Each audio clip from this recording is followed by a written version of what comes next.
Muy buenos días y bienvenidos a esta transmisión del servicio dominical de la Iglesia Grupo Cristiano Apostólico. Gracia, paz y amor sean con todos ustedes. El equipo pastoral de la Iglesia está sumamente complacido de que estemos en este día especial juntos para poder compartir acerca de esta serie que hemos venido ya domingo tras domingo transmitiendo acerca de ese poderoso mensaje que es el Sermón del Monte.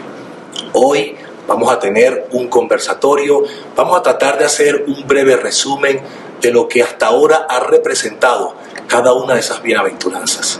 Por tanto, esperamos y confiamos en el Señor que este tiempo sea de gran bendición para sus vidas, para toda la iglesia y para todos aquellos que nos puedan estar viendo en este día. Le invito entonces a que hagamos una oración poniendo todas las cosas en las manos de nuestro Señor. Amado Dios, gracias te damos en este día, mi Señor. Te alabamos y te bendecimos, Rey amado. Te damos gracias a ti, Dios del universo, Dios santo, poderoso, Dios soberano, Dios grande sobre todas las cosas. Te damos las gracias, mi Rey, porque a ti te ha placido, Señor, conducirnos en estos tiempos en una palabra de restauración, en un tiempo de reencontrarnos contigo, en un tiempo de despertar, en un tiempo de avivamiento, mi Señor. Gracias, Padre, porque aún a pesar, Señor, de las duras circunstancias que enfrentamos, de la dura realidad que día tras día tenemos que vivir, gracias te damos, mi Señor, porque a ti te ha placido escoger estos tiempos para tratar con el corazón de tu iglesia. Te alabamos y te bendecimos, mi Señor. Ponemos nuestras vidas en tus manos y todo este tiempo de conversatorio para que por medio de tu Santo Espíritu, mi Señor, podamos ser edificados, Padre, como una casa, como una familia espiritual. En tu santo nombre, muchísimas gracias te damos, mi Rey. Amén y amén, Señor. Amén, amén. Qué bueno es el Señor, hermanos queridos. Aleluya. Y vamos entonces a comenzar. Y quisiera preguntarle a mi hermano Pastor Vladimir, ¿qué significa ese Sermón del Monte? ¿Qué importancia tiene? ¿Por qué Dios lo dejó allí? ¿Por qué Dios quiere que nosotros a través de Él podamos entender parte de este proceso de transformación al cual Él nos ha llamado? Bien. Bueno, son muchas las cosas que se pueden hablar del Sermón del Monte, pero tomando en cuenta el contexto de nuestra congregación, en donde venimos de un proceso de detenernos, de volver al arrepentimiento, de volvernos de nuestros pasos al orden que Él siempre estableció. Creo que es importante este sermón pertinente porque, como bien Dios le ha puesto a nuestro pastor Jacobo, ese sermón perfila un cristiano, una iglesia, con las características de lo que Jesucristo vivió en los días de su carne, lo que Él ejemplificó con su vida. En el Sermón del Monte se habla de los que lloran, de los que son perseguidos por causa de la justicia, de los del limpio corazón. Y Jesucristo cumple todos esos requisitos. Para un cristiano, en este caso nosotros, Iglesia Grupo Cristiano Apostólico, miembro por miembro, individuo por individuo, es un tiempo para cada uno de nosotros examinarnos a la luz de ese filtro. Y si efectivamente tengo un corazón sensible, un corazón limpio, si efectivamente lloro por mi pecado, o si sencillamente ni siquiera sé si tengo pecado o no, si me resbala o no me incomoda mi vida actual. Por lo tanto, sí, muy importante, porque aun cuando uno lleva una parte pastoral en esta congregación, eso no significa que eso no nos toque, no nos confronte. Sí, creo que es bien importante porque nos centra, así como la fiesta de Estatuto Perpetuo, nos vuelve al centro, nos vuelve a la esencia, nos vuelve a la razón de ser, de por qué la iglesia existe, que es Cristo. Amén, amén.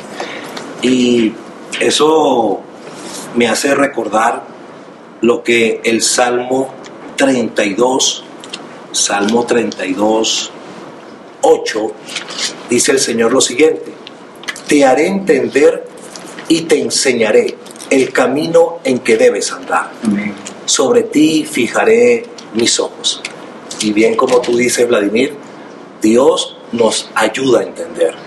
Dios despierta nuestro entendimiento a través de su palabra y a través de todo este proceso que implica el quebrantamiento, que implica el proceso de reconocimiento de nuestras faltas, y todo eso va generando la sensibilidad en cada una de nuestras vidas. Muy bien, entonces entendemos esto, que el Sermón del Monte representa, como dijo Vladimir, la figura de Cristo. En él está la constitución del reino de los cielos. En él está la verdadera ley, no desde el concepto humano, no desde la administración humana, sino la verdadera ley espiritual que nace en todo aquel que realmente ha conocido a Cristo y ha experimentado ese nuevo nacimiento. Y importante porque dice entonces, voy a leer desde el capítulo 5, donde estamos leyendo el Sermón del Monte, Mateo capítulo 5, dice el versículo 1: viendo la multitud subió al monte, y sentándose vinieron a él sus discípulos, y abriendo su boca les enseñaba diciendo. Pero lo primero que hace aquí referencia, muy importante, es que los que vinieron a él y a los que Jesús se refirió fueron a sus discípulos. Aunque había una gran multitud, él se dirigió a sus discípulos. Y yo quisiera preguntarle a Carlos, el pastor Carlos, ¿por qué realmente la importancia? Porque dentro de nuestro tiempo de restauración como iglesia, una de las cosas que nosotros hemos plasmado y hemos entendido es que necesitamos volver a ser discípulos.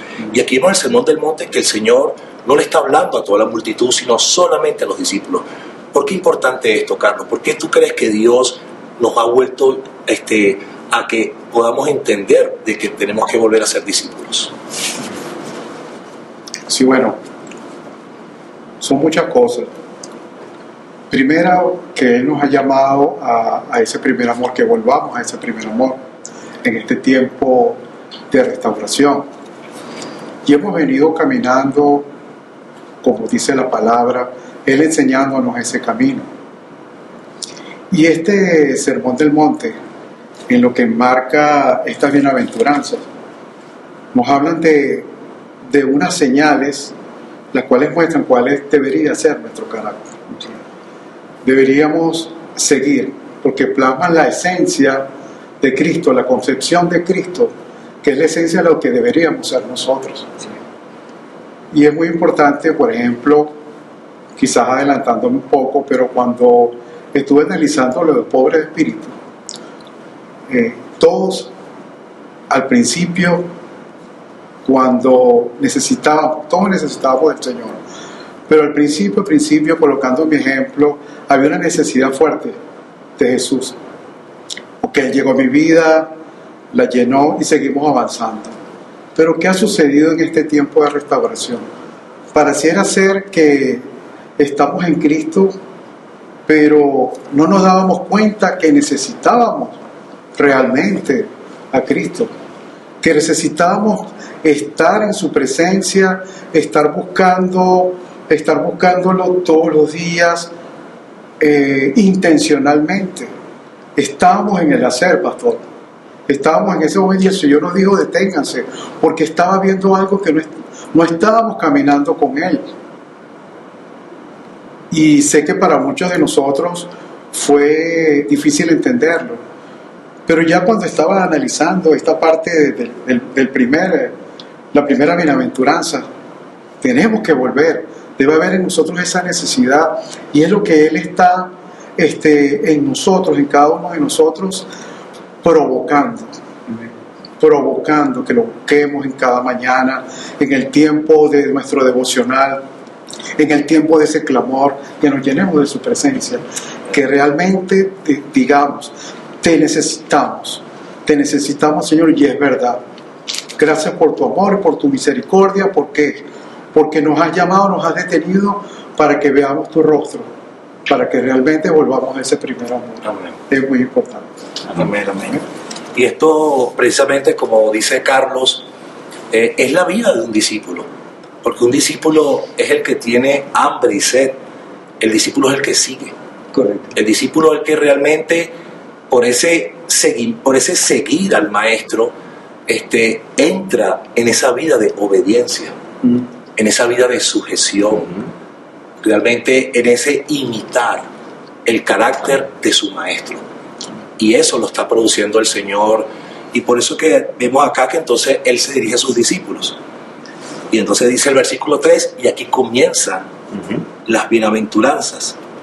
Pero antes de llegar al versículo 3, yo quisiera detenerme un momento, que nos detuviéramos, en la palabra bienaventurados. Porque aquí nosotros definitivamente estamos encontrando un contraste entre, o sea, Dios nos está diciendo que es para Él el bienaventurado, pero encontramos que el mundo nos da otra fórmula y otra manera de ver realmente lo que es la bienaventuranza o la felicidad.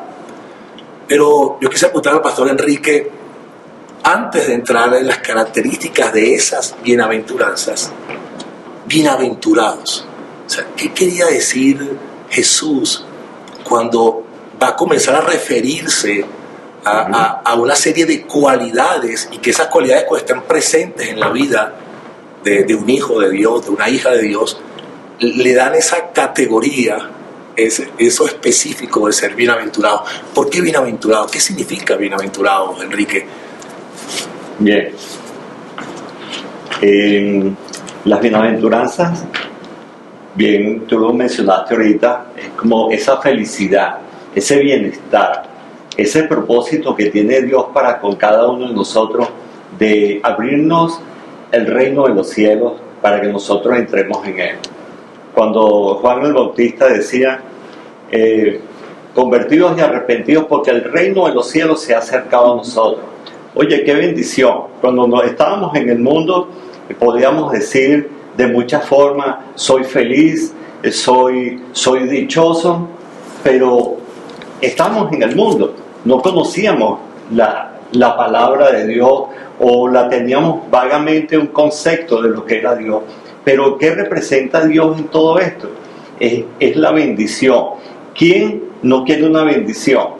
Aún hasta el más ateo quiere salir favorecido. ¿Bien? Y en las bienaventuranzas, bienaventurado, feliz, dichoso, es el favor de Dios en nuestras vidas. Uno puede decir,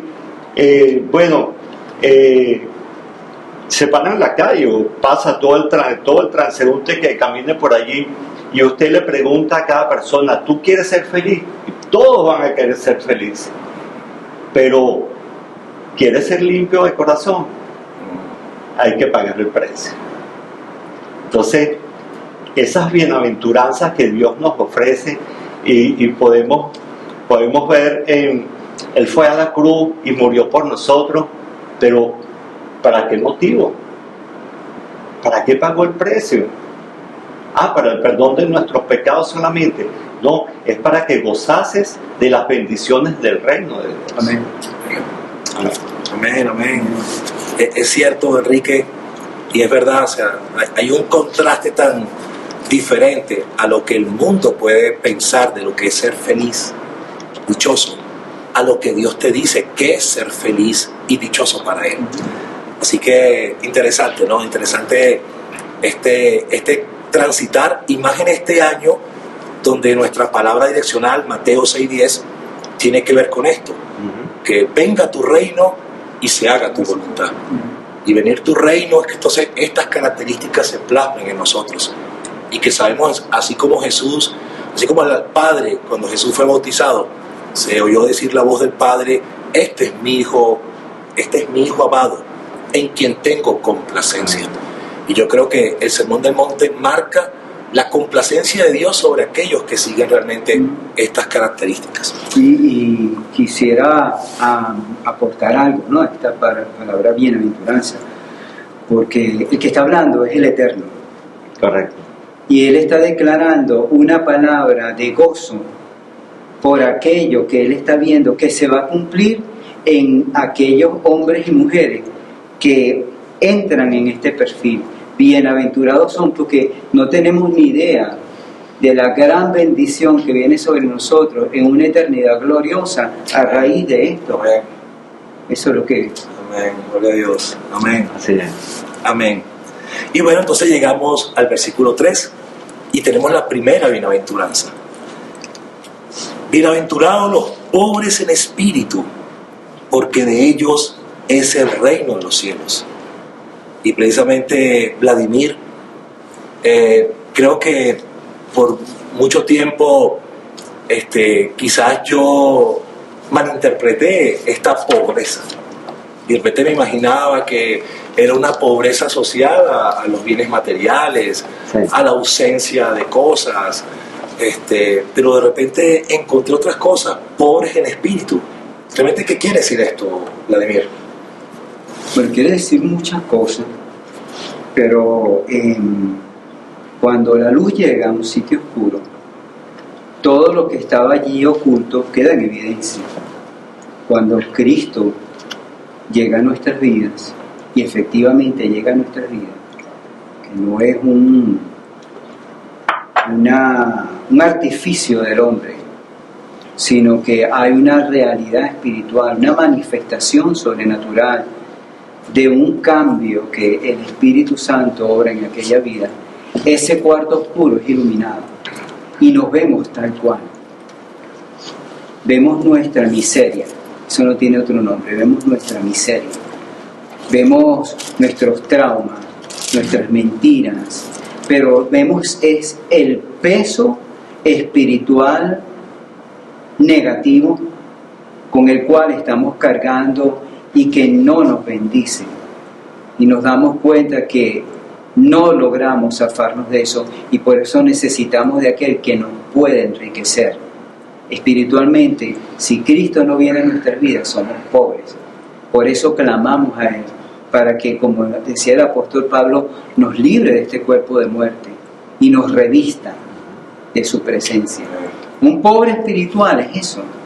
Un pobre espiritual es una persona que en la misericordia de Dios ha sido iluminado. Eso no tiene otro nombre. Espiritualmente ha sido iluminado. Y vemos nuestra necesidad. Pero también vemos al que nos está alumbrando, que es luz, para que nos volvamos a Él. Por eso. Amén, excelente. Y esto me hace recordar, hermanos, que es la actitud de aquel hombre, de aquel publicano, el cual fue a orar delante de Dios, y muy diferente al fariseo, que se autojustificaba, que más bien se sentía enriquecido, Sí. o sin ningún tipo de necesidad. Este publicano, la actitud fue distinta, ¿no? Y estoy leyendo en Lucas 18:13, cuando dice: mas el publicano, estando de lejos, no quería ni aún alzar los ojos al cielo, sino que golpeaba el pecho diciendo: Dios, sé propicio a mí, pecador. Os digo que este descendió a su casa justificado antes que el otro, porque cualquiera que se enaltece será humillado, y el que se humilla será enaltecido. Y pareciera que esto tiene que ver con esa pobreza espiritual, ¿no? Que en esta humillación, en el cual reconocemos que necesitamos desesperadamente, como el siervo que brama por las corrientes de las aguas, necesitamos desesperadamente de la presencia del Señor. Y dice al final: porque de ellos es el reino de los cielos, ese reino donde lo hay todo, ese reino donde Cristo es la plenitud y no falta nada. Sí. Entonces el pobre, en ese sentido, gracias a Dios, va a ser suplido en todas sus cosas. Viene la segunda bienaventuranza, versículo 4, dice lo siguiente: bienaventurados los que lloran, porque ellos recibirán consolación. Los que lloran. Y definitivamente, y más que todo en estos tiempos, sabemos que el llanto es parte de los procesos del ser humano, y más en tiempos de tribulación. Pero aquí hay una bienaventuranza, y a Dios tuvo el detalle de colocar este proceso que juega un papel importante, o sea, la condición de llorar, porque son muchos los que lloran. Carlos, dice aquí la promesa, ellos van a recibir consolación, pero los motivos por los cuales la gente puede llorar son muchísimos. ¿Pero a qué se refiere el Señor entonces con esto, esta bienaventuranza de los que lloran que recibirán consolación? Bueno, primero podría decir, empezando de la bienaventuranza, que si reconozco que soy pobre en el espíritu y me doy cuenta, también llorar, o sea, sentir ese dolor por lo que el Señor me ha mostrado de esa luz, o sea, lo que ha mostrado, de esa necesidad que tengo, y el llorar, el gemir, porque necesito, porque hay una dependencia total de Él. Y yo podría citar el Salmo 34, del versículo 6, que dice: este pobre clamó, y le oyó Jehová, y lo libró de todas sus angustias. Y cuando uno está en un momento de pesar, que ve que no hay salida, que se da cuenta, como dijo Vladimir, de su condición, lo que va primero es el gemir y el llanto. Yo me acuerdo, mi persona, tremendo, cuando sí, el Señor alumbró, era un llorar, un gemir, porque no encontraba salida. Primeramente a mi vida, primeramente que era como ese salmo que miraba a los montes y de dónde vendrá mi socorro. Y ese anhelo de ese no sé qué en ese momento que necesitaba, y realmente necesitaba al Señor, de verme que había cometido errores, de verme de que, como ese publicano, pecador, y el Señor siguió obrando, mostrándome. Nunca se me olvida el encuentro donde estuve con varones, y el Señor me mostró algo en el hijo pródigo, que yo en llanto caí. Fue un llanto que no sabía lo que estaba en mi corazón. Tenía cosas guardadas contra mi papá y no las sabía. Y fue un llanto que no podía contenerme. Me acuerdo que hubo un hermano que fue ese abrazo de Dios. Sentí ese consuelo de Dios, pero fue un llanto de niño que no entendía, pero a la vez fue esa consolación, fue ese abrazo de ese hermano en ese momento que me hizo sentir y comprender que Dios siempre ha estado a mi lado. Y que por más que vamos a pasar aflicciones, van a haber momentos fuertes como está sucediendo en este momento, pero tenemos un consuelo. El Señor es nuestro consuelo, es nuestra fortaleza. Él lo dice: bienaventurados los que lloran, porque ellos serán consolados. Amén. Amén. Amén, amén. Gloria a Dios. Podría, disculpa, Sí, bueno, quisiera acotar algo. A mí era así, al igual que mi hermano, cuando tomé esos dos versículos: bienaventurados los pobres de corazón y aquellos que lloran, también vino a mi memoria y esa reflexión que hace 39 años atrás estaba yo en una situación que no hallaba cómo salirme de ella, y recuerdo que sentado en mi cama a las 3 de la mañana, 3 de la madrugada, le clamé a Dios y le dije: si tú en verdad existes, ayúdame. Si tú existes, porque yo quería salirme de una situación que no podía, estaba atrapado, estaba en tinieblas y no hallaba cómo salir de allí. Y ese clamor, ese lloro, me acuerdo que llorando como un niño a las 3 de la mañana: ayúdame. Y su mano no se hizo esperar. A los días estaba yo aceptando a Jesucristo como mi Señor y mi Salvador. Y era una pobreza espiritual que tenía, que no lo sabía. Yo creía que yo era muy feliz, pero en verdad era pobre de espíritu. Y ese llanto de corazón, ese llorar, ese gemir de corazón, de lo interior de mi ser, Él lo escuchó y tuvo misericordia de mí. Amén. Gloria a Dios. Amén.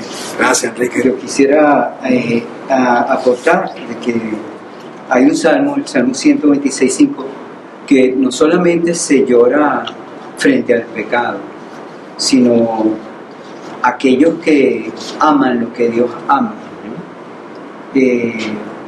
viven también aquel llanto que también tuvo Jesús cuando se acercó a Jerusalén, que lloró sobre ella. Amén. Porque no conocía el tiempo de su visitación. Mientras Jerusalén estaba en la suya celebrando la fiesta próxima que venía de la Pascua, aquel que era el Cordero estaba viendo lo que la población entera no veía. El Salmo 126:5 dice: los que sembraron con lágrimas, con regocijo segarán. Amén. Aleluya. Recuerdo mucho a mi suegra, porque a mi suegra le dicen que ella, entre los dones que recibió el don de llorar. Porque todo el tiempo está llorando por todas las cosas, pero llorando porque se aflige ante la necesidad del prójimo. Y aun cuando ella va y predica la palabra, la gente no recibe el mensaje. Este tipo de mover del espíritu hace que el espíritu en el cristiano que efectivamente ha sido tocado se compunge y llora a causa del pecado de otros. Pero dice que con regocijo segarán, porque quizá muchos también le predicaron a Enrique o a mí, pero en un momento dado, bueno, la oración y la persistencia tuvo buen fruto. Amén. Entonces en este momento, para que ellos hay regocijo, porque Enrique está aquí contando su testimonio. Amén. Amén. Excelente. Veamos entonces ahora el versículo 5 y pasamos a la siguiente bienaventuranza. Bienaventurados los mansos, porque ellos recibirán la tierra por heredad. Y qué característica tan necesaria, tan especial, todas son especiales, pero la mansedumbre. La mansedumbre, ¿por qué, Enrique, la mansedumbre es tan importante? Porque realmente es una cualidad que el ser humano necesita, pero cómo la iglesia puede dar el ejemplo de esta virtud a través de nuestras propias vidas. Sí, verdad que la mansedumbre tiene que ir muy ligada con el amor, y aquellos que son mansos de corazón, ¿cómo podríamos explicar cuando aquella persona se envanece y se justifica a sí misma por algo que está haciendo y no hay mansedumbre en su interior? Aquello no tiene ninguna justificación delante de Dios. La iglesia en estos tiempos de restauración, y viendo los pasajes anteriores, el por qué el Señor nos llama a reflexionar sobre nuestro propio camino, a detenernos, a mirar atrás la senda que estamos dejando. Todo esto nos lleva y nos continúa llevando a esa reflexión, que es la mansedumbre, que yo soy manso de corazón, soy altivo, cómo estoy transitando mi vida. Porque eso, cuando el Señor nos dice deténganse, y ya tenemos cerca de 2 años, deténganse, 3 años, deténganse, pero mira hacia atrás, en verdad. ¿Está tu camino lleno de mansedumbre? ¿Has llorado delante del Señor por tus propios actos? ¿Por las cosas que has dejado de ser para Él? Entonces, es muy importante que nos examinemos una y otra vez. Y cada vez que vamos desglosando estos versículos, miremos, hagamos una mirada retrospectiva en nuestro propio ser, como iglesia, como individuo, como familia. Creo que es muy importante la reflexión. Amén. Amén, amén, amén. Y definitivamente es cierto, la mansedumbre da ese dominio propio y al mismo tiempo esa humildad y esa capacidad de saber soportar, sobre todo el estado de ánimo, la ira, el enojo, cosas por las cuales la palabra de Dios advierte muchísimo, sobre todo el libro de Proverbios. Y por eso es que la mansedumbre es una cualidad que nos permite a nosotros controlar por medio del Espíritu, no como un ejercicio nuestro, no como una capacidad nuestra, porque hay quien la desarrolla, estas capacidades también por la vía humana. Pero esto es una virtud del Espíritu que nos ayuda a poder tener la paciencia, como bien decía Enrique, por el amor. Por eso dice la palabra que el amor todo lo soporta, todo lo sufre y todo lo espera. Así que la mansedumbre es otra de las bienaventuranzas de las cuales el Señor está tratando con el carácter de su iglesia y nos está llevando realmente a esa imagen y semejanza, la construcción de esa imagen y semejanza en nuestras vidas. La siguiente. Yo quisiera compartir algo con respecto a la mansedumbre, porque ese mensaje lo llevó nuestro hermano Wilson. Y bueno, hubo mucha abundancia pues, de mensajes, de terminología bíblica. Pero una de las cosas que más me llamó la atención es que en su mensaje se resumía de que la mansedumbre era un fruto de aquel corazón que se humillaba, de aquel corazón que, pudiendo defenderse, decidía entregar su causa a las manos de aquel que es un juez justo. Y entonces él citaba a Santiago 3:13, que decía: quien es sabio y entendido entre vosotros, muestre por su conducta en sabia mansedumbre. Entonces, la mansedumbre en aquel momento para mí tomó otra connotación. Pareciera ser que una persona mansa es una persona tonta, una persona que no se defiende. Pero Jesucristo podía defenderse, podía bajarse de la cruz, podía condenarnos con toda justicia. Pero Él encomendó su causa al que juzga justamente y fue oído. Entonces, Él nos marca también ese camino. Él perfila para nosotros ese camino. Por eso es que ese mismo sermón constantemente dice: bueno, yo lo viví, yo perfilé el modelo, ustedes también pueden hacerlo. Entonces la bienaventuranza viene cuando efectivamente decido humillarme, aun cuando tenga razón, y ser manso, en el sentido de que estoy entregando mi causa a Dios y Él me va a defender. Amén, amén. Gracias, hermano. Bueno, seguimos la siguiente, versículo 6. Bienaventurados los que tienen hambre y sed de justicia, porque ellos serán saciados. Hambre y sed de justicia, y creo que tenía que ver, Vladimir, con eso precisamente que acabas de mencionar ahorita, porque el hecho de no defendernos, el hecho de poder confiarle a Dios, al que es justo, al amante del derecho, como dice su palabra, ¿sí? A que dice como dice también que Dios se duele del castigo, es misericordioso, pero tampoco tendrá por inocente al culpable. Entonces, esta hambre y sed de justicia, Vladimir, ¿a qué se está refiriendo exactamente con respecto a lo que estás diciendo?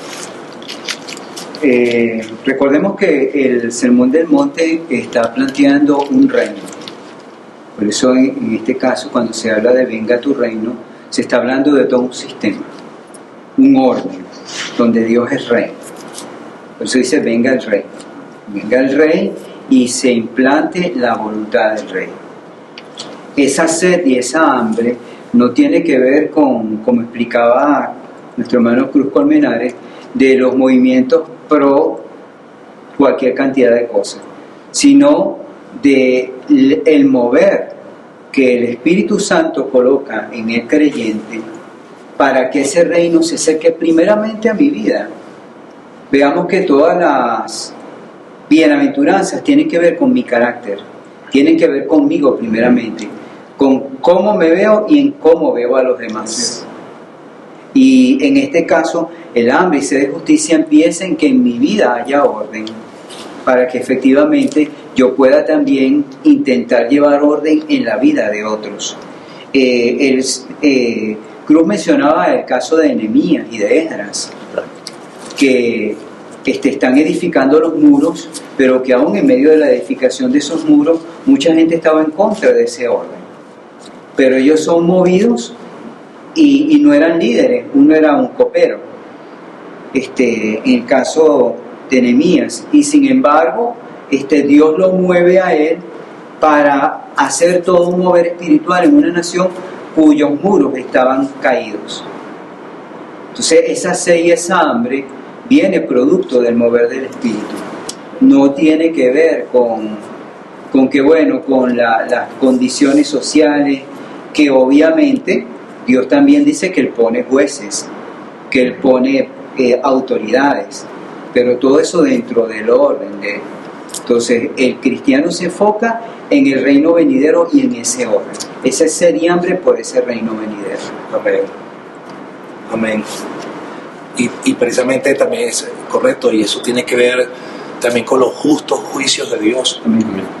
Y por eso fíjese que está dentro de una bienaventuranza el tener hambre. Y esto es muy importante porque, y aquí viene una separación entre lo que es tomar la justicia por mis propias manos. De muchas veces sentimos, a veces por la presión de las cosas, podemos llegar a sentirnos tentados a tomar nosotros la justicia.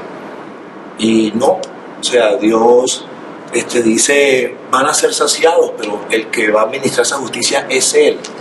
El que va a traer los juicios y el que va a juzgar es Él. Él es el juez justo de todas las cosas. Pero nosotros no dejamos de tener hambre por eso. Entonces vamos a ser saciados porque Dios va a intervenir, porque Dios está haciendo las cosas y porque Dios lo sabe hacer de acuerdo a su infinita sabiduría. Quisiera compartir una cita en la segunda carta de Pedro, en el capítulo 2, versículos 7 y 8, dice: y libró al justo Lot, abrumado por la nefanda conducta de los malvados, porque este justo que moraba entre ellos afligía cada día su alma justa, viendo y oyendo los hechos inicuos de ellos. Y tiene que ver con lo que tú has dicho. ¿Por qué? Porque él no se sumó al montón. Estando en un sitio donde dice que había abundancia de ociosidad, abundancia de pan, y no sació la mano de no atendió al necesitado, este hombre decide en el mover que Dios estaba obrando en este varón, afligir su alma. Dice, afligía cada día su alma justa, viendo y oyendo los hechos inicuos de ellos. Este hombre está buscando, Dios pone en él sed y hambre de justicia, de orden.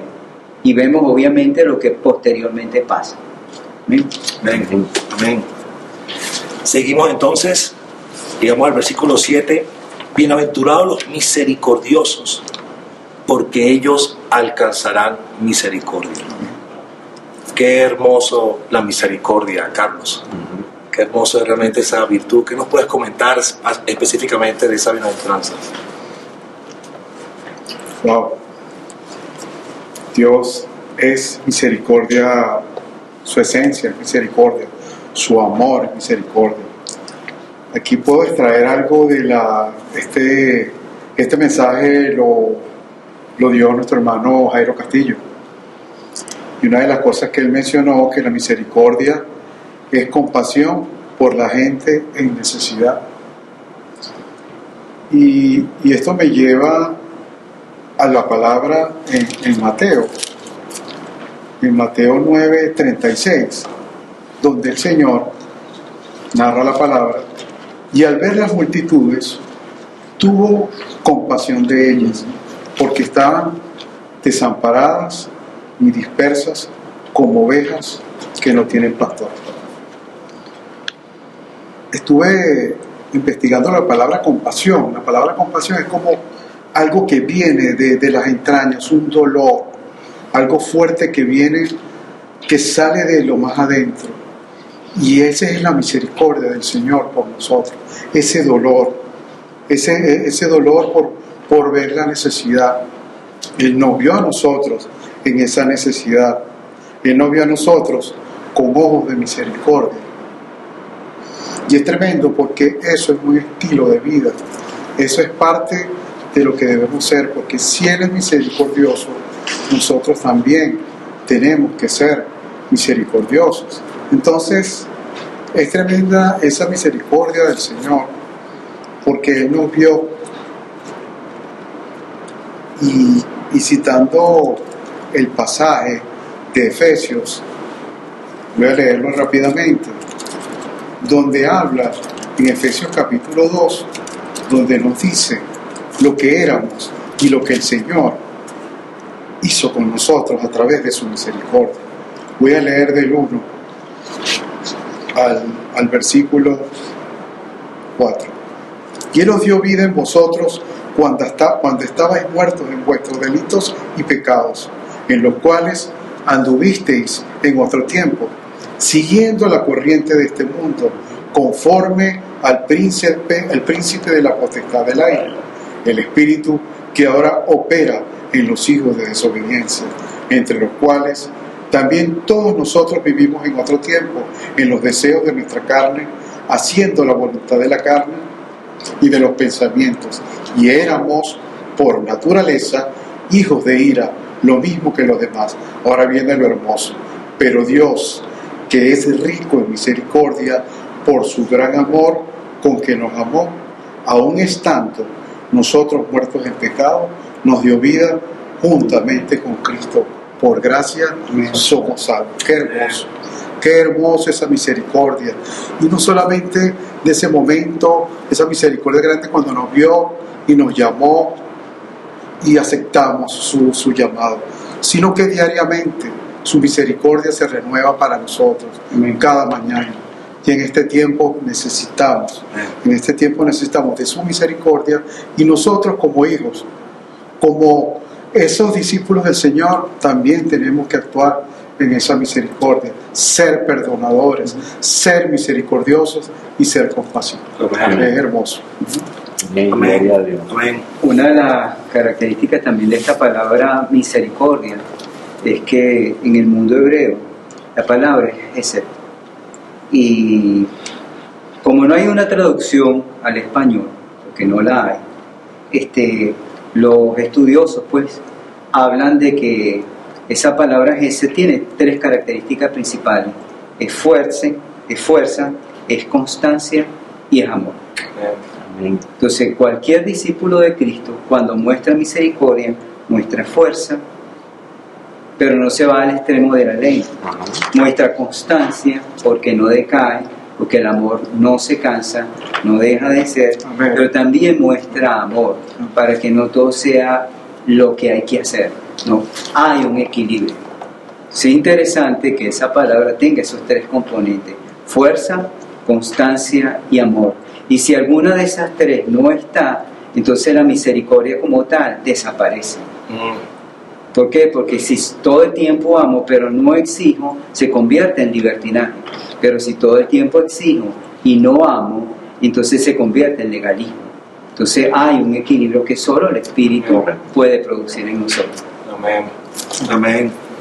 Y yo también quería leer el versículo de Santiago 2:13 que dice: porque juicios y misericordia se hará con aquel que no hiciere misericordia, y la misericordia triunfa sobre el juicio. Entonces es algo que realmente es una de las garantías que Dios nos da para todos los que realmente confiamos en Él.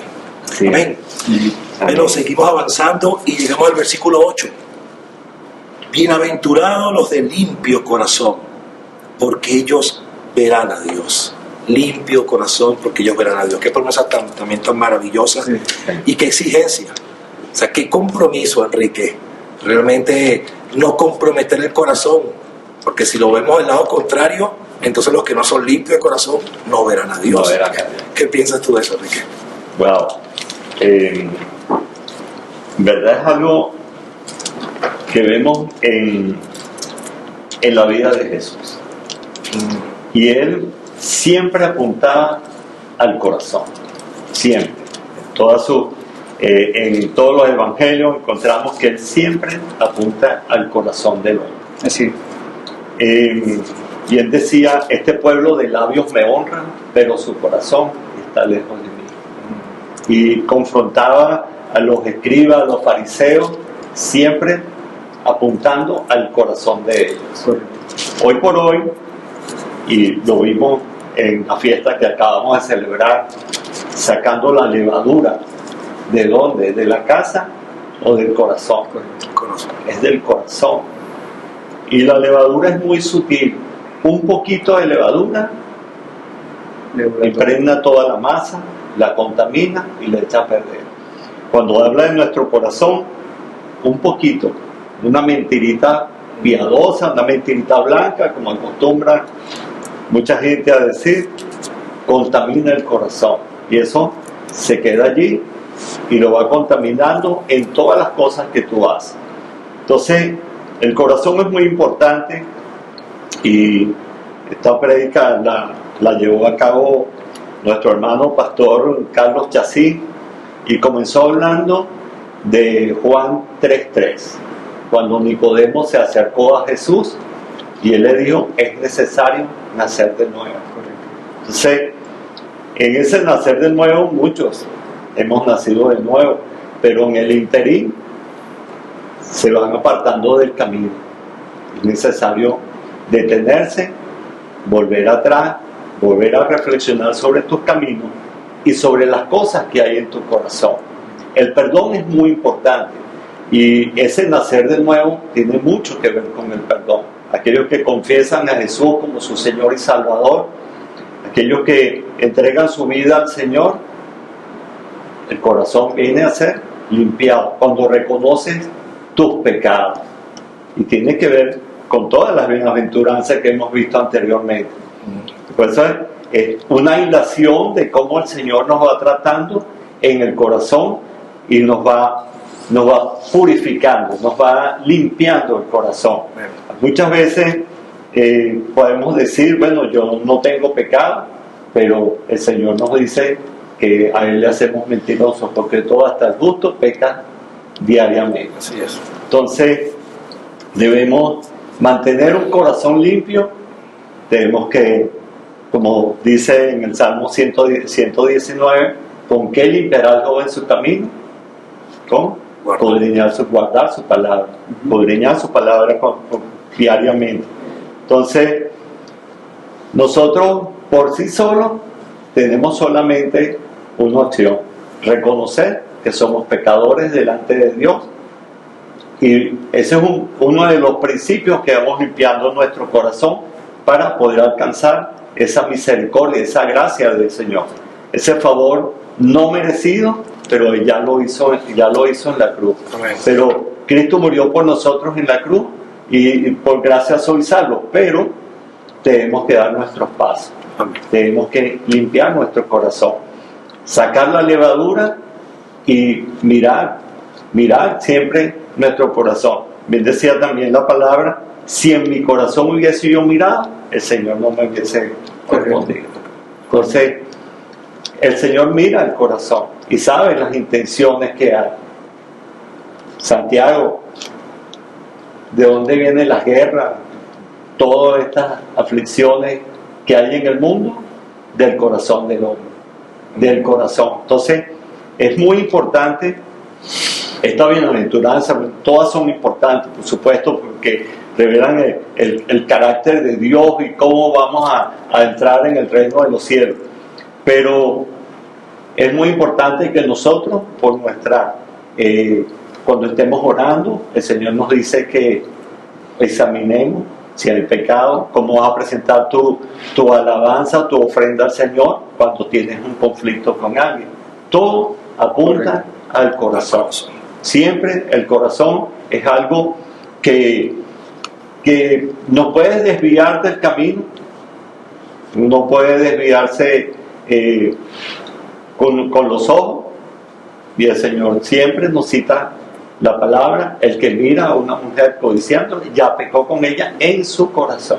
Entonces, siempre debemos guardar nuestro corazón. Sobre toda cosa guardada, guarda el corazón, porque de él mana la vida.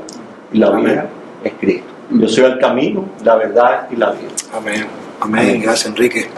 Y recordamos que, como bien decía Enrique, una de las cosas que Dios estableció cuando empezó a hablar del nuevo pacto era que quitaría el corazón de piedra y pondría un corazón de carne, un corazón que le obedeciera. Y con David, en David he hallado un varón conforme a mi corazón.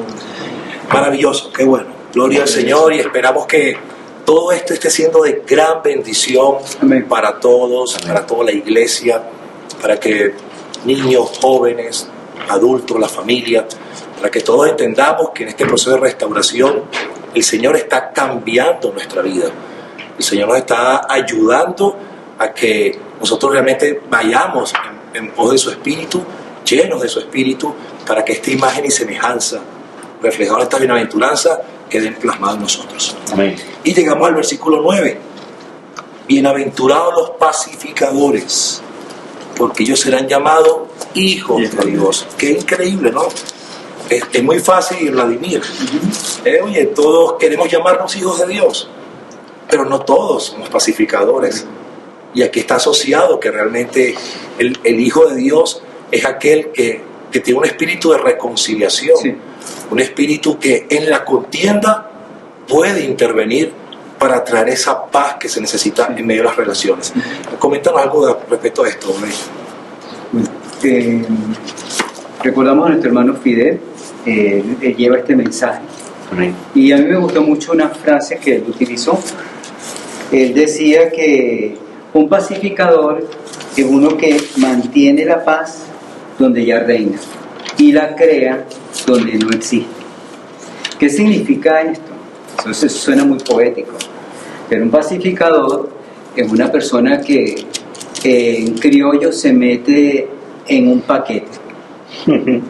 ¿Por qué? Porque para que haya una pacificación es porque hay un conflicto.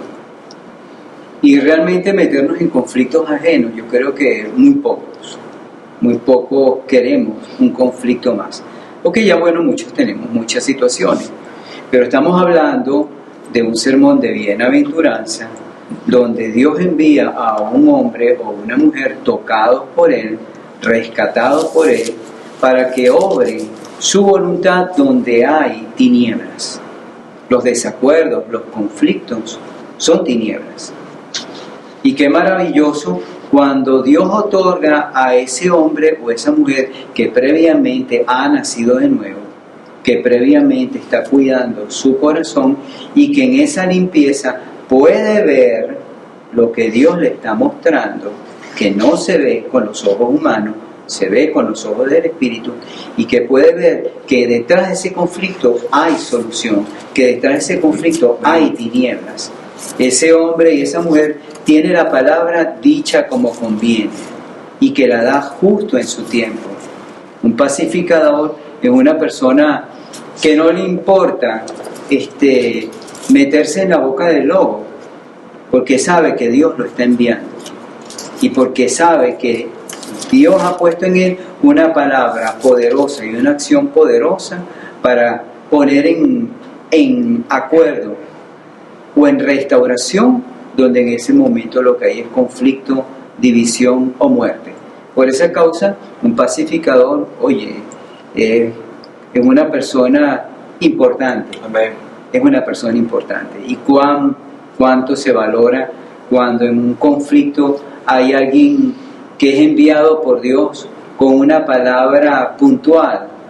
Recuerdo el caso de estos predicadores itinerantes que van por el mundo, y él llega a un hospital donde hay una mujer muriendo, ya una anciana muriendo. No es hora de visitas, ya todo el gentío ya lo sacaron, pero él se acerca a una mujer que está por morir, este predicador, y la ve y le toma la mano y le narra una cita de Cantar de los Cantares, dice: ¿quién es esta que sube del desierto recostada sobre su amado? Pues esta mujer estaba partiendo de este mundo. Esta mujer era convertida en una cristiana y Dios le da el discernimiento para decirle: mira, Dios te está esperando, ten paz. Y efectivamente la mujer partió. Quien narra esto dice: wow, o sea, no había otra palabra mejor para despedir esta vida. Y este hombre la tenía. Ese es un pacificador. Gloria a Dios. Amén, amén. Y eso me hace recordar, Vladimir, bien por lo que has dicho, Pablo. Cuando Pablo le pide a la iglesia en Filipos que interceda por la vida de dos hermanas. Dos hermanas que trabajaron con él en el ministerio, dos hermanas que tenían un testimonio. Y Pablo valoraba la vida de esas hermanas. Pero algo está sucediendo que las hermanas no podían ponerse de acuerdo. Dice Filipenses 4, en el versículo 2, ruego a Evodía y a Síntique que sean de un mismo sentir en el Señor. Asimismo te ruego a ti también, compañero fiel, que ayudes a estas que combatieron juntamente conmigo en el Evangelio. O sea, que las ayudes. Correcto. Y está pidiendo acá en la carta a estos hermanos: yo te pido, hermano, que seas un pacificador, porque hay una situación y a veces hay conflicto, como ocurrió con el mismo Pablo y el mismo Bernabé. Oye, eran compañeros llamados por el Espíritu Santo, pero hubo tal desacuerdo entre ellos que se separaron. Y esto, marca realmente a veces el problema de los conflictos en la congregación, en la familia. Y nosotros necesitamos entender por qué Dios está trayendo a nuestra vida un cambio profundo, para que realmente nuestro corazón no se perjudique, no se contamine, y podamos nosotros ser una iglesia sana, no una iglesia dividida, no una iglesia desmembrada, sino una iglesia como un cuerpo, unido, santo, en el mismo sentir. Sí. También el pacificador tiene que emanar, salir la paz. Claro. La paz. En donde quiera que él vaya, puede llegar a un sitio de conflicto, pero si la paz del Señor está en él, esa virtud que pone el Espíritu Santo en cada persona, en cada creyente que le sirve al Señor, va a traer paz en esa situación, va a transmitir la paz que Él tiene en su corazón. Amén. Eso es algo que vemos cuando estamos ministrando a una persona, cuando estamos en consejería. Si tú no tienes paz, la persona no va a abrir su corazón para contar sus conflictos. Correcto. Esa paz tiene que dominar tu interior. Amén. Amén. Eso me hizo pensar, Enrique, de cuando el Señor envió a sus discípulos de 2 en 2 a los 70, y dijo que cuando llegan a una casa, saludad a esa casa, shalom, paz. Shalom. Y si hubiera algún hijo de paz, esa paz iba a venir sobre ellos, y si no, se iba a devolver a sus vidas. Importante lo que estás diciendo, ¿no? Que el Hijo de Dios transmite esa paz, ese shalom, donde sea que esté. Amén. Y por último, entonces, llegamos a la última enseñanza que tuvimos en esta serie, el domingo pasado, donde dice: bienaventurados los que padecen persecución por causa de la justicia, porque de ellos es el reino de los cielos. Bienaventurados sois cuando por mi causa os vituperen y os persigan, y digan toda clase de mal contra vosotros, mintiendo. Gozaos y alegraos, porque vuestro galardón es grande en los cielos, porque así persiguieron a los profetas que fueron antes que vosotros. Y aquí entonces viene esta parte tan importante, que lo que representa ser creyentes. Y aunque somos pacificadores, aunque seamos misericordiosos, aunque tengamos mansedumbre, lloremos y seamos consolados, siempre por causa de las tinieblas, por causa de los que se oponen, siempre va a haber una persecución. Siempre va a haber situaciones, mentiras, cosas, calumnias que se levantan en contra de los hijos de Dios.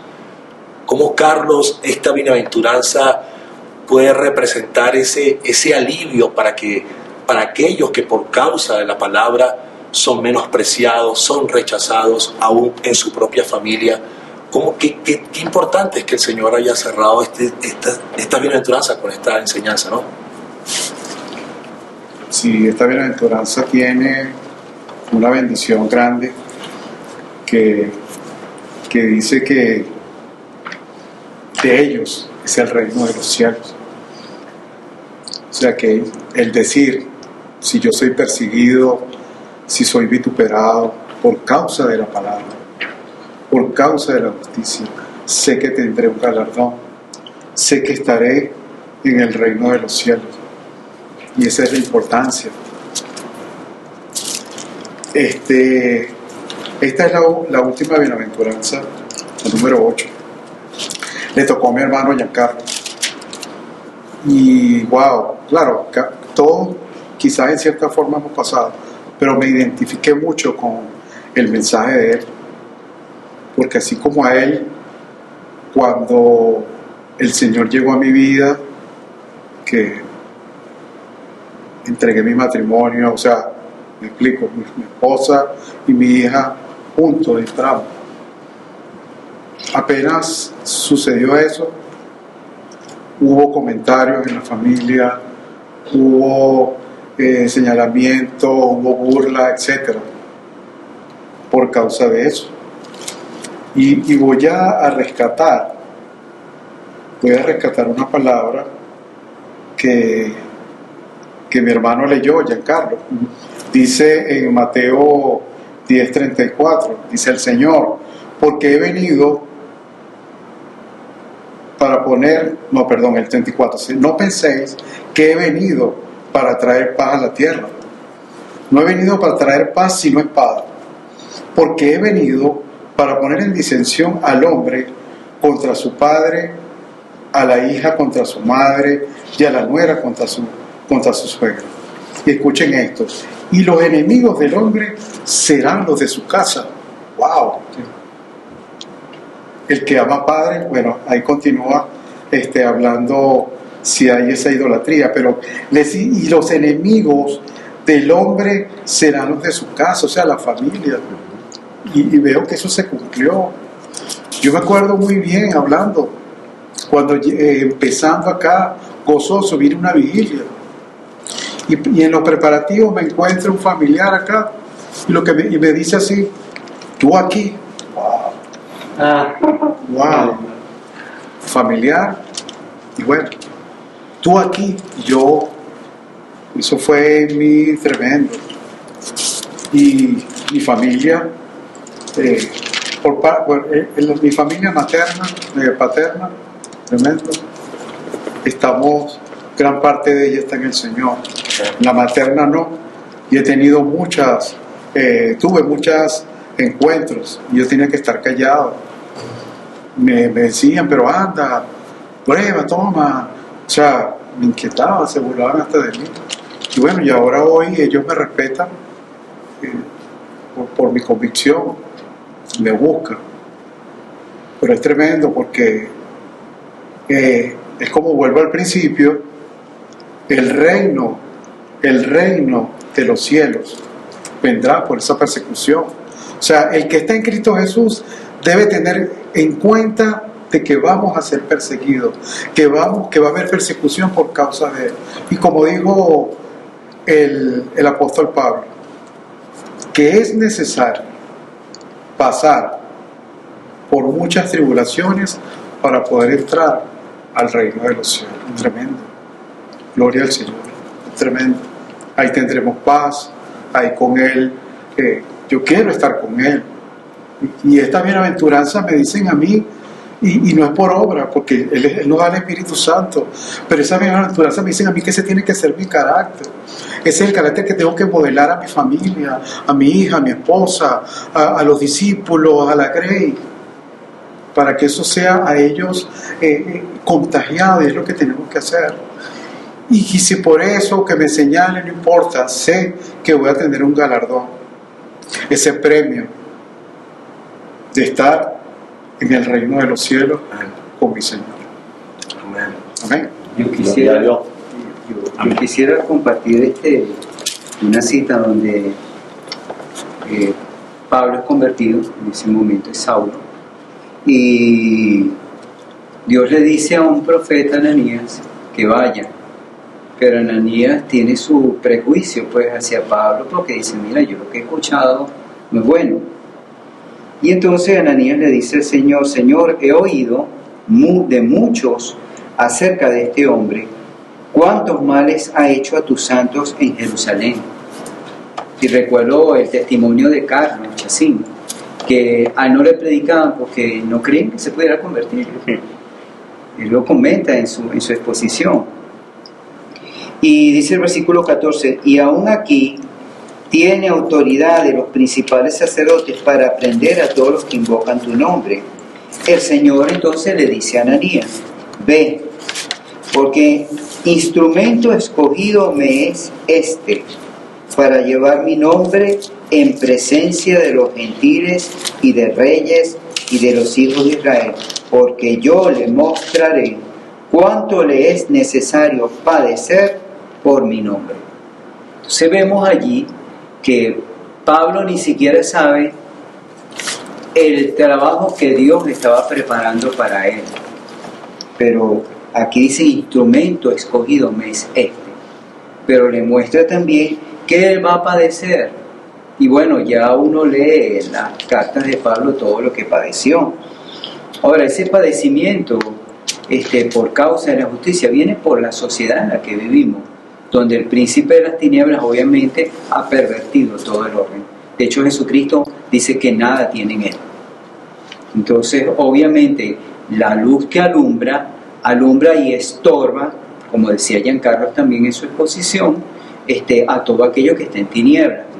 Imparte una irritación a la vista espiritual, porque lo que está diciendo y haciendo me molesta, déjeme como estoy. Entonces obviamente hay persecución por esa causa, porque Dios viene a poner orden, y aquel que quiere entrar en el orden, bueno, entra dentro de este cuadro de bienaventuranza, que obviamente conlleva y envuelve un marco de vida donde hay un apartarse. Por eso, bueno, el nombre de eclesía, los sacados fuera. Correcto. ¿Sí? Permiso. En verdad que, bueno, esta promesa del Señor, porque de ellos es el reino de los cielos, y está con nuestra palabra que tenemos en este año, venga tu reino, y ¿qué es ser un discípulo? Que venga tu reino a mi vida, pero tienes que examinarte a través de la palabra de Dios, a través de la bienaventuranza. Nadie que tú le digas, mira, vas a recibir una promesa de Dios, el reino de los cielos, pero tiene que ser perseguido. Oye, da un paso atrás, cónchale, me va a perseguir, voy a seguir al Señor y me van a perseguir. Pero cuando vemos comenzando, el Señor mismo dice que los fueron perseguidos todos aquellos que nos precedieron anteriormente. Está el caso de Daniel. No solamente fue perseguido, sino que fue lanzado a un pozo de los leones. Entonces, ¿por qué? Por envidia, por su situación. Bueno, le hicieron una trampa y lo lanzaron allí.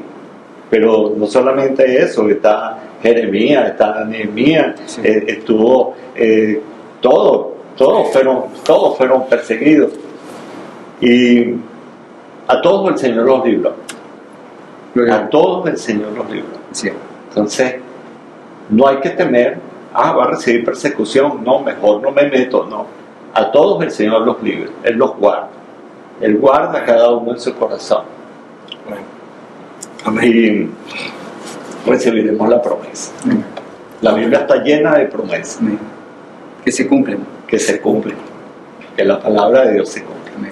Amén. Amén. Y bueno, dice precisamente en función a eso que están diciendo, en 1 de Pedro 4, dice versículo 15, así que ninguno de vosotros padezca como homicida, o ladrón, o malhechor, o por entremeterse en lo ajeno.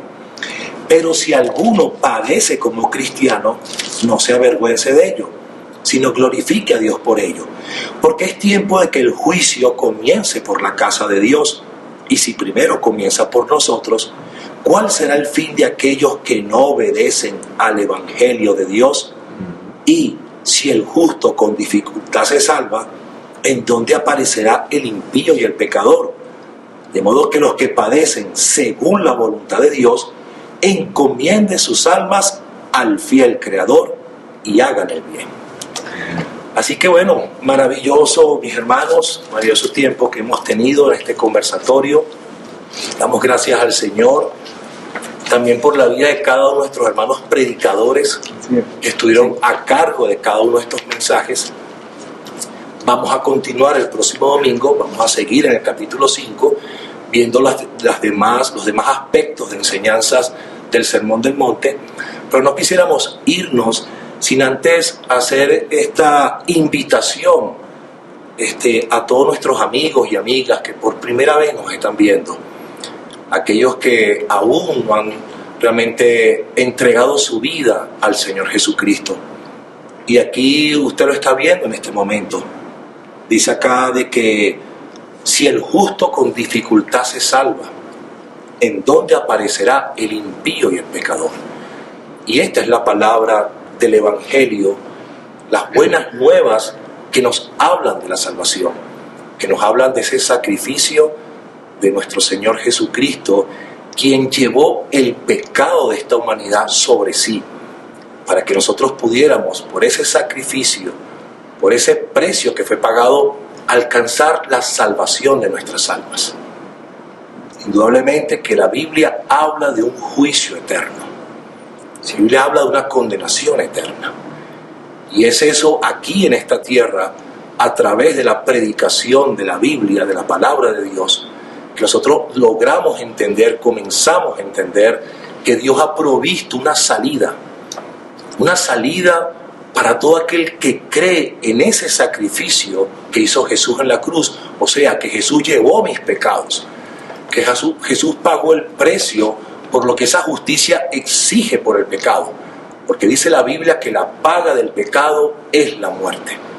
Y Él pagó el precio por nuestros pecados. Si la paga del pecado es muerte, entonces todos estábamos muertos. Sí. ¿Por qué? Porque todos somos pecadores. Dice la Biblia que no hay ninguno justo. Todos somos pecadores. Por ese sacrificio, Cristo tomó nuestro lugar, pagó el precio por nuestros pecados y nos dio a cambio la salvación, o sea, la vida eterna.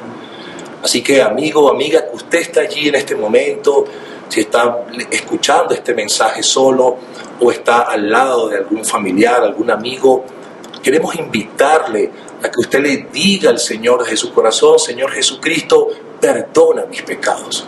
Señor Jesús, yo reconozco que en la cruz tú pagaste el precio de mis pecados para que yo alcanzara el perdón y la salvación de mi alma. Invitamos a que usted haga esa oración y que usted pueda ponerse en contacto con nosotros, con el Grupo Cristiano Apostólico, donde gustosamente vamos a atenderle, vamos a apoyarle, acompañarle en este precioso caminar con Cristo, en este proceso de transformación, en este proceso en el cual Jesús viene cada día por medio de su Espíritu Santo a hacer de nosotros una nueva criatura. Así que agradecidos al Señor, mis hermanos, a toda la familia de la Iglesia del Grupo Cristiano Apostólico, por estar atentos, por estar allí, mis hermanos, con toda la disposición para que esta palabra de restauración, para que toda esta serie de mensajes sigan calando y transformándonos. Bien, nosotros, como decía el pastor Carlos también lo mencionó, Dios nos está llamando a hacer. Primero, hacer para poder hacer las cosas, pero conforme a su voluntad. Por eso que es necesario que nosotros realmente nos dispongamos para que cada día ese viejo hombre pueda morir y realmente la nueva creación, Cristo Jesús en nosotros, cada día se desarrolle, crezca y dé el fruto que Dios está esperando. Amén. Así que le invitamos a que hagamos una oración para poder entonces despedir este servicio. Padre Celestial, Aleluya. gracias te damos, mi Señor. Bendito eres. Muchísimas gracias por Gracias, este día. Gracias, Dios, porque la exposición de tus palabras alumbra, Así es. hace entender al sencillo. Bendito eres. Y hoy, mi Señor, por medio de tu palabra, sé que hemos sido alimentados. Bendito eres. Sé que hemos sido saciados, enseñados Así es. y edificados, Sí, Padre. Dios. Te pedimos, Dios amado, que tú sigas, mi Señor, tratando con nuestras vidas. Oh, sí, Padre. Que tú sigas guiando nuestros pasos, mi Señor. Que tú sigas alumbrando los ojos de nuestro entendimiento. Sí. Y que cada día esta palabra maravillosa, poderosa, siga transformándonos de gloria en gloria a imagen y semejanza de ti, mi Así Señor. es. Muchísimas gracias, Padre. Que por esta palabra tu iglesia se levante, tu iglesia comience a despertar, tu iglesia comience a trabajar en tu perfecta voluntad. Así es. Muchísimas gracias, Señor. Oramos para que venga tu reino y se haga tu voluntad. En el nombre de En Cristo Jesús, Señor nuestro. Amén y amén. Amén. Amén, mis hermanos. Amén. Que Dios me los bendiga y nos encontramos el próximo domingo en la continuación de este Sermón del Monte. Amén. Saludos y bendiciones.